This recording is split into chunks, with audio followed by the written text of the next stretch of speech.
kosa kuwa na nguvu ya kuongea, lakini wacha niwaongelee tafadhali.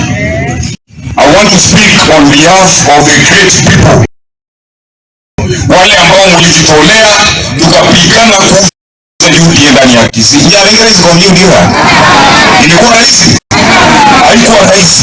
And I want to remind or tell you one thing, SG. Majority of these guys, including the MCAs, si watu rejareja, these are learned fellas.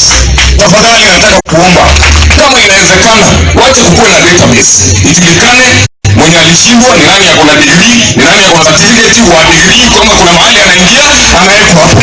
Ili tuendelee kusongesha maisha mbele. Because I know these guys are suffering on the ground. Wanaambiwa wao ni watu wa UDA wa serikali. Tupe kitu kule, si kweli? And I want to remember and single out one character. I remember when tulikuwa hapa wakati wa Mheshimiwa Machogo. Wakati Mheshimiwa Machogo tulikuwa hapa Homecoming. A young man by Uhuru, wewe sasa hivi ni wapi? Alijitetea kwa sana zikuwa yeye wakati kusializi wa hii. President akasema aonyo kando. Tafadhali SG, kama unaweza fuatilia maneno pamoja na Majority Whip, tusaidie hata hii character moja pekee yake. Mungu kumbuka wao ndio uzao na wao ndio wake. Kumbuka kama leo jana tusaidie hao jamaa so that they move to the next level. The second thing I want to talk about maendeleo ya Kisii. Mkiangalia in our neighboring county ya Homa Bay, maendeleo yanaendelea kukuja kule. Mliona airport imefanya wapi? Imekuja huku.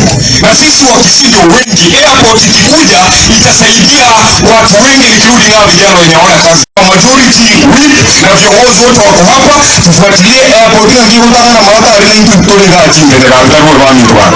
And lastly, our governor, His Excellency